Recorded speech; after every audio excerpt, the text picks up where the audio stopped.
RCF.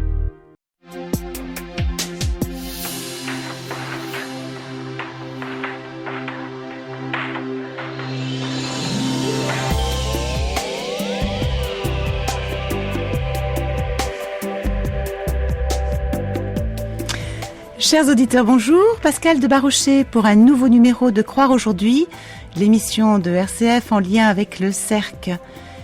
Nous voici à la rentrée, et qui dit rentrée dit programme d'année. Je suis avec Franck Janin, directeur du CERC, le Centre d'études et réflexions chrétiennes, et ensemble nous allons vous présenter cette nouvelle année.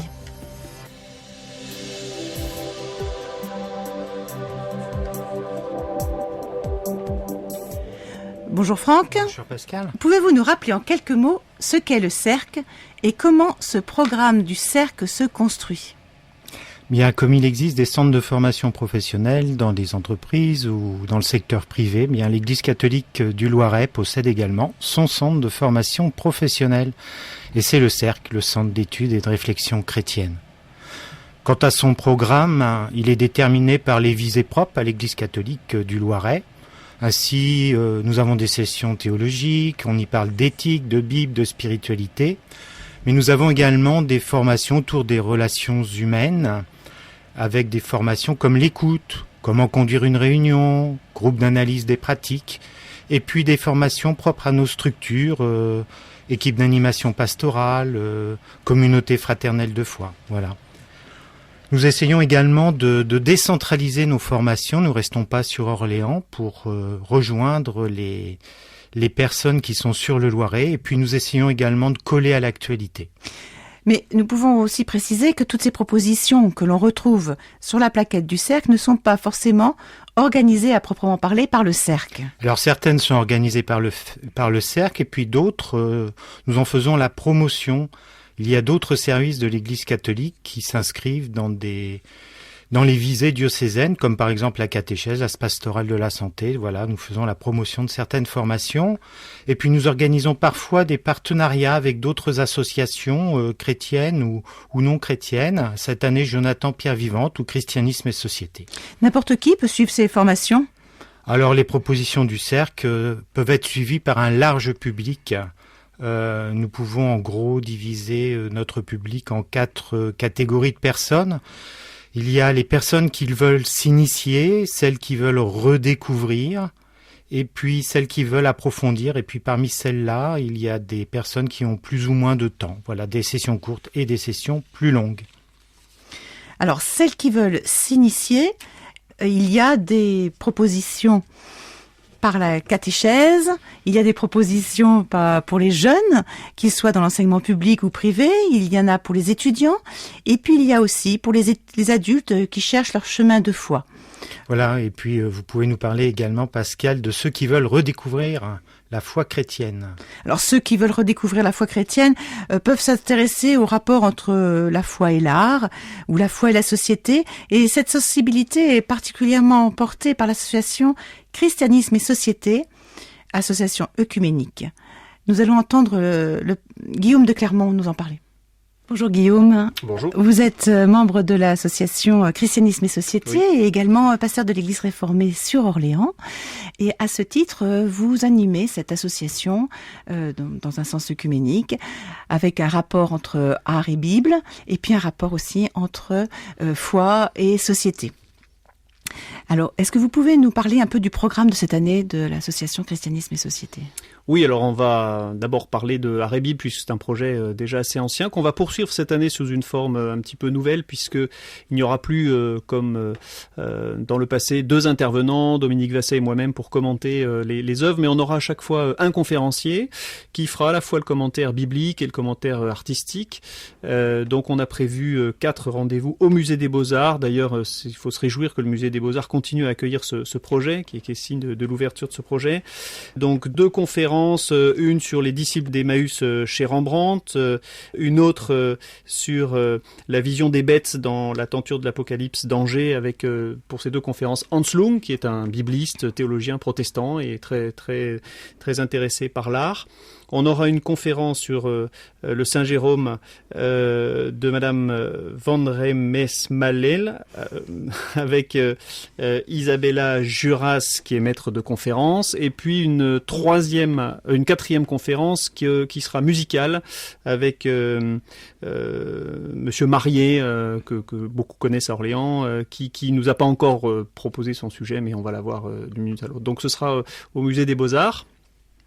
Et puis alors un cycle de conférences dans la continuité de la grande conférence qu'on a eue l'année dernière avec qui a eu beaucoup de succès. Voilà, avec Gaël Giraud, sur la thématique de la transition écologique, transition énergétique. Il y a plusieurs manières de dire cela, avec pour l'instant 3 projets, une conférence autour du climat et énergie avec monseigneur Stinger qui devrait se faire en décembre, une autre conférence sur la gouvernance et l'économie qui devrait avoir lieu au printemps avec Cécile Renoir, et puis on attend la réponse d'une personne qu'on a sollicitée pour une conférence sur ressources et biodiversité.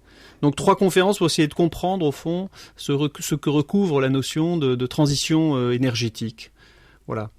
Donc il témoigne bien que la foi chrétienne est soucieuse de la vie du monde, la vie de la société, l'avenir de la société. Voilà, en arrière-fond de ce cycle, pour les chrétiens, c'est à la fois une interpellation, comment comme chrétien on peut s'approprier ce thème et y être engagé, et puis d'ailleurs on pourrait aller plus loin, quelle légitimité ou quel devoir, quelle responsabilité les chrétiens doivent avoir à parler ou pour parler de la transition énergétique. C'est un peu la question en filigrane de ce cycle, et je crois que ça répond à l'interpellation de Gaël Giraud lorsqu'il est venu au printemps dernier à Orléans. Oui, beaucoup de monde ont été justement interpellés par sa conférence. Voilà.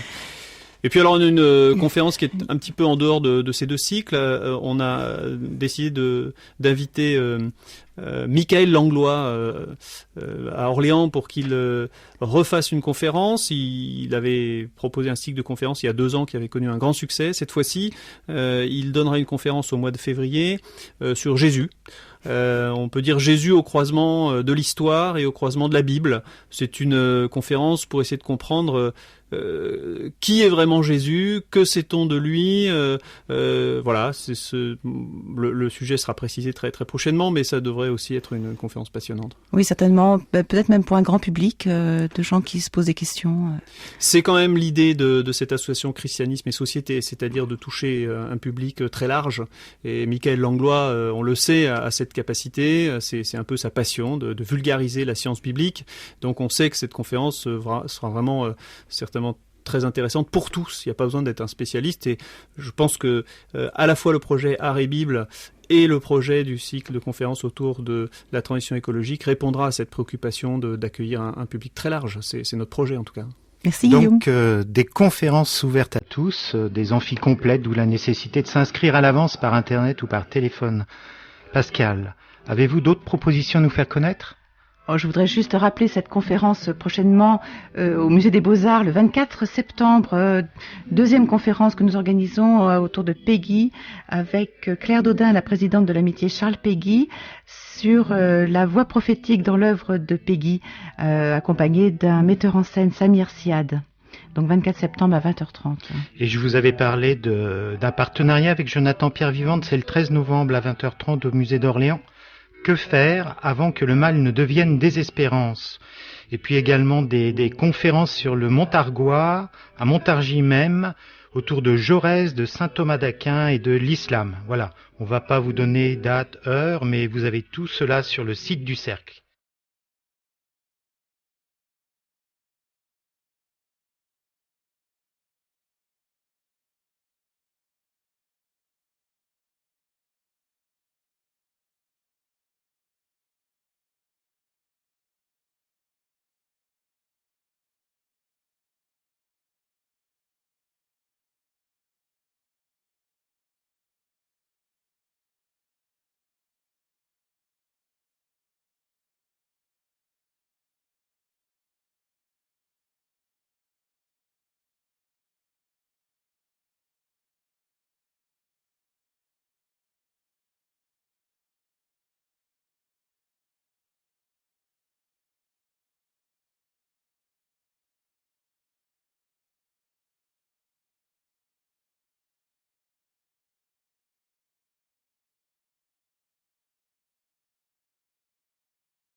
Nous vous retrouvons, Franck Janin et moi-même, Pascal de Barrochet, après avoir entendu Carpinese, interprété par Christina Pluart. Nous avons évoqué les conférences proposées par le Cercle pour cette année scolaire qui commence, mais il n'y a pas que des conférences. Il y a également des petits parcours de formation. Il va être difficile de les citer tous, car chacun mériterait une émission entière. Voilà, donc les propositions dites courtes, c'est 3 rencontres, en tout cas moins de 6 heures de formation. Elles sont destinées souvent à des personnes engagées dans l'Église ou dans des institutions au service des autres, comme le Secours catholique, l'accompagnement des malades, l'aumônerie des prisons, les familles en deuil. Oui, effectivement, nous avons plusieurs propositions de l'ordre de la pastorale, et en particulier pour aider les équipes qui accompagnent les familles en deuil. Quelque chose de très spécifique, mais écoutons Jean-François Mézières nous expliquer pourquoi. Jean-François, vous faites partie d'équipe obsèques. Est-ce que vous pouvez nous dire pourquoi ça semble nécessaire que le Cercle propose une formation pour venir en aide aux équipes obsèques aujourd'hui? Oui, très simplement, il y a donc sur notre diocèse plusieurs centaines même de personnes, de laïcs, qui ont la responsabilité des cérémonies d'obsèques. Et c'est un temps fort, essentiel dans la vie des familles, bien évidemment, le départ d'un proche. Et à cette occasion, les équipes obsèques donc sont amenées à accueillir. Donc il faut savoir accueillir, savoir entendre, à célébrer. Donc un enjeu aussi d'esthétique liturgique, si on peut dire. Et puis quelques fondements théologiques, parce qu'il ne suffit pas de dire c'est triste, ne vous inquiétez pas, vous irez bientôt rejoindre votre cher défunt. Toute une théologie de la mort qui n'est pas simple, et de la résurrection bien sûr, de la vie future. Et je pense que sans une formation, j'allais dire solide, sans être excessif, mais quelques solides points de repère, il est difficile d'apporter justement le service attendu par les familles à l'occasion d'obsèques. Cette proposition de parcours obsèques, ça va se dérouler à Lombreuil en 3 après-midi à partir du 7 novembre, et nous allons également faire la proposition ailleurs, sans doute à Pithiviers. Mais que ce soit dans les obsèques ou dans d'autres services, tout le monde reconnaît que l'écoute est indispensable. Oui, et puis pour l'écoute, nous allons proposer un cycle complet qui a voulu se mettre en place sous un format qui permette aux personnes en activité professionnelle d'y participer. Ça sera un vendredi après-midi et un samedi toute la journée, 2 sessions, l'une d'initiation et l'autre d'approfondissement. La première aura lieu le 7 et 8 novembre. L'inscription est ouverte, mais le nombre de places est limité, voilà. Donc dépêchez-vous si vous êtes intéressé. La deuxième, l'approfondissement, aura lieu en avril. Et puis un autre accent pastoral est donné avec une proposition qui s'intitule « Faites visiter vos églises ». Pascal, est-ce que vous pouvez nous en dire plus? Cette idée est venue à la suite de la demande du pape François d'aller à la rencontre du monde, et d'autre part du constat que nous avions encore la chance de bénéficier de belles églises, entretenues par les pouvoirs publics, mais que parfois la signification des lieux perdait son sens vis-à-vis des visiteurs curieux, mais ne partageant pas forcément la même foi. Le deuxième constat est que les personnes habituées à venir participer à des offices se sentent bien démunies lorsqu'il s'agit d'expliquer ce qu'elles voient.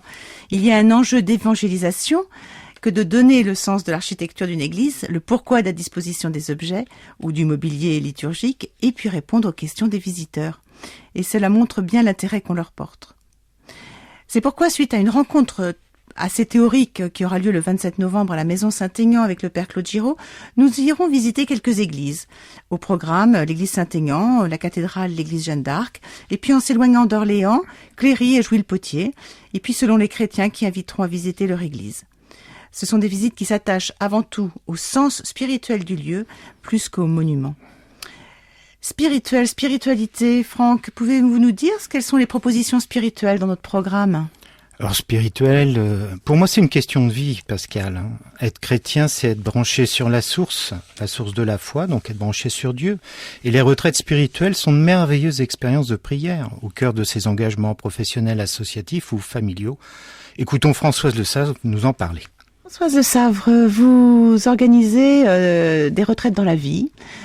sur Orléans et puis ailleurs aussi dans le département du Loiret depuis quelques années déjà. Hein, ça doit bien faire 5 ans à peu près. Plus que ça, Ça a commencé avant moi et moi ça fait 8 ans. D'accord, voilà. Et dernièrement, il y en a eu à Gien, il y en a eu à Briard. Il y en aura cette année à Pithiviers. Et Châteauneuf. Alors, est-ce que vous pouvez nous expliquer ce que c'est qu'une retraite dans la vie ?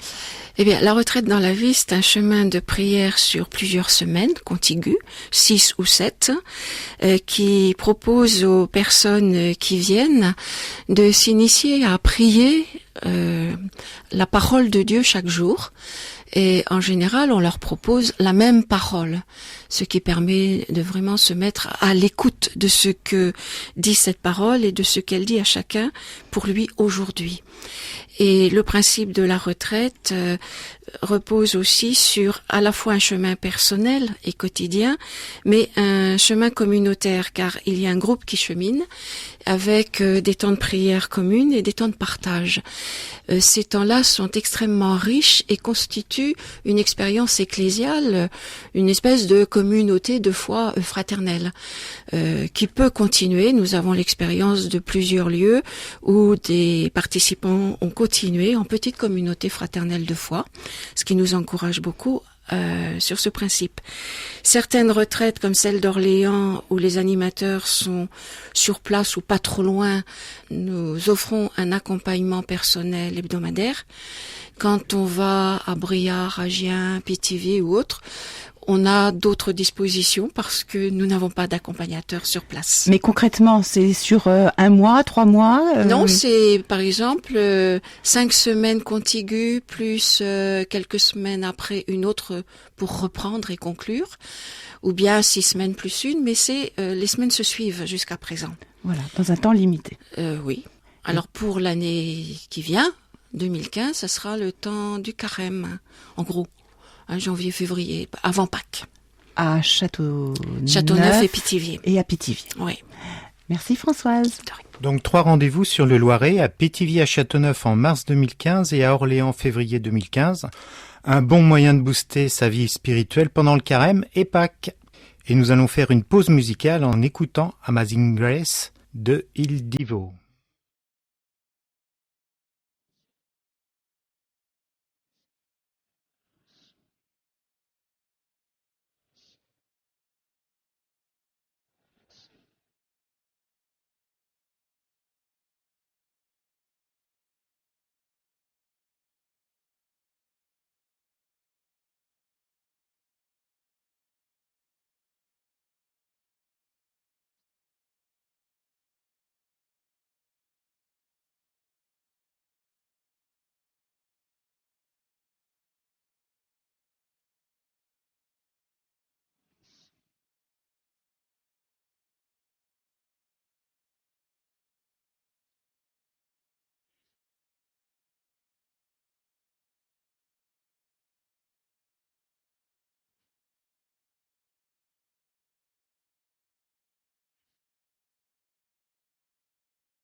Nous sommes dans Croire aujourd'hui et nous nous retrouvons pour parler du programme du Cercle et pour notre dernière séquence pendant laquelle nous évoquerons les propositions bibliques et les formations longues d'approfondissement. Quelles sont cette année les propositions bibliques du Cercle? Nous allons écouter Thomas Fruchard nous en parler. Thomas, vous managez une équipe d'intervenants sur tout le département depuis 2 ans pour un enseignement biblique. Quel est le programme de cette année? Alors cette année, nous avons choisi d'aller plonger un petit peu dans l'Ancien Testament, parce que on a fait pas mal de formations qui abordaient des textes du Nouveau Testament, et les intervenants et les participants des années précédentes avaient envie de découvrir un peu l'Ancien Testament. Et qui sont ces participants? Alors, des participants de tout le diocèse, dans les 7 lieux ou 8 lieux, je ne sais plus où c'était l'an dernier. Donc les participants, c'est vraiment des personnes qui viennent par goût pour l'écriture. On ne sélectionne pas les participants, toutes les personnes intéressées sont les bienvenues. Tout public. Tout public, voilà. Et bon, par contre, l'Ancien Testament, c'est très vaste, donc nous allons nous concentrer sur les prophètes. Nous avons choisi à l'écoute des prophètes comme thème.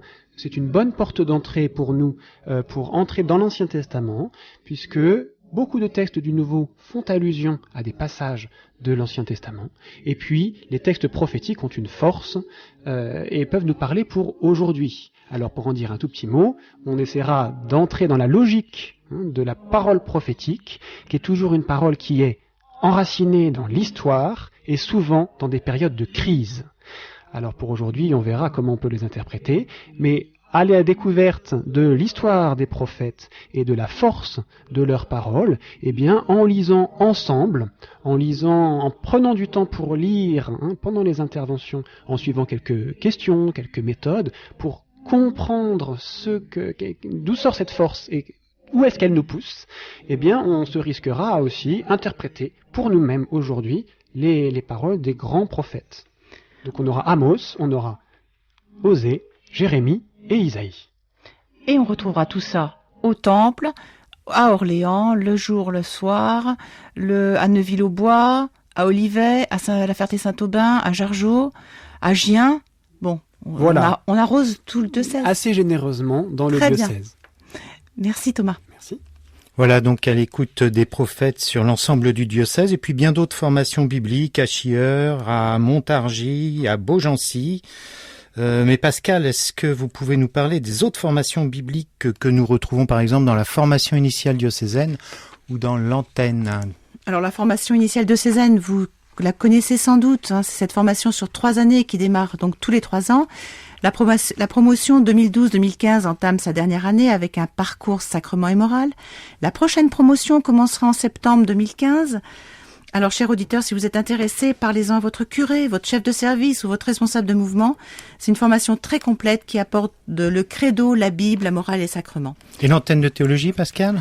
Alors, l'antenne de théologie, c'est les cours du séminaire qui sont ouverts au public et qui donnent droit à des formations qui sont validantes et donc très intéressantes au point de vue universitaire. Alors tout est répertorié sur notre site internet, et d'ailleurs notre site, il faut donner l'adresse, cercle-orléans.cef.fr, un numéro de téléphone. Alors 02 38 42 11 77, ou alors pour nous écrire par mail cerc@orléans.catholique.fr. Et Pascal, nos bureaux se situent où? Alors nos bureaux sont situés à la maison Saint-Aignan, place Saint-Aignan, à Orléans, où se trouve également le séminaire interdiocésain, mais également la bibliothèque diocésaine. Alors écoutons Cécile nous parler de la bibliothèque. Cécile, vous pouvez nous parler de la bibliothèque, de cette fameuse bibliothèque diocésaine dont vous êtes la responsable? Alors la bibliothèque est ouverte à tous. Nous avons par souci de plus grande ouverture, changer nos horaires à partir de cette rentrée. Donc on est ouvert les lundis et mardis de 14h à 18h et le jeudi de 10h à 12h et de 14h à 19h. À 19h c'est bien, pour les gens qui travaillent, qui peuvent venir. Oui, ça peut rejoindre. être pratique pour quelques personnes. Ça peut être bien, oui. Alors vous avez des événements à la rentrée là? Donc là, le week-end prochain, nous avons une braderie qui commence vendredi à 14h jusqu'à dimanche 18h. Sauf dimanche matin, qui se déroule à la bibliothèque diocésaine, donc au Cercle, au 1 Cloître Saint-Aignan. C'est l'occasion pour nous de vendre tous nos doubles que nous avons en nombre. Voilà, c'est des gens qui se sont débarrassés un petit peu de leurs affaires. Oui, c'est ça, des prêtres, des gens, des gens catholiques ou autres. Ouais. Et Et puis, un autre événement, quand même, pour cette rentrée à la bibliothèque. Et puis oui, l'événement plus grand, mais auquel participe la braderie, est l'ouverture de notre fonds ancien. Donc on a, la bibliothèque comporte 80 000 ouvrages, dont une grande partie de fonds anciens, fonds patrimonial. Donc c'est l'occasion pour nous de montrer un peu tous ces trésors, ces belles reliures. C'est un peu la bibliothèque des rêves, hein, puisque les livres sont jusqu'au plafond, avec des vieilles échelles. Et donc notre thème, pour ouvrir ce fonds ancien, il nous fallait un thème d'exposition. Nous avons proposé de vous faire découvrir les évêques carolingiens. Donc on connaît tous Théodulphe, même sans le savoir, puisque c'est lui qui a fait réaliser la mosaïque de l'oratoire carolingien de Girminy-des-Prés. Très bien. Et quelles sont les heures d'ouverture de cette exposition ? Alors l'exposition, c'est dans le cadre des Journées du patrimoine, donc c'est samedi et dimanche de 14h à 18h, entrée libre. Donc le 20 et 21 septembre. 20 et 21 septembre, tout à fait. Et voilà, une occasion de visiter cette bibliothèque qui est vraiment trop méconnue et qui gagne vraiment à être connue. Exactement. Merci Cécile. Nous voici au terme de notre émission, chers amis auditeurs. Nous espérons que vous aurez passé un agréable moment en notre compagnie et que nous aurons le plaisir de vous retrouver lors de l'une de nos rencontres. Merci à Jean-François à la technique. Un rappel pour nous contacter, cerc@orléans.catholique.fr.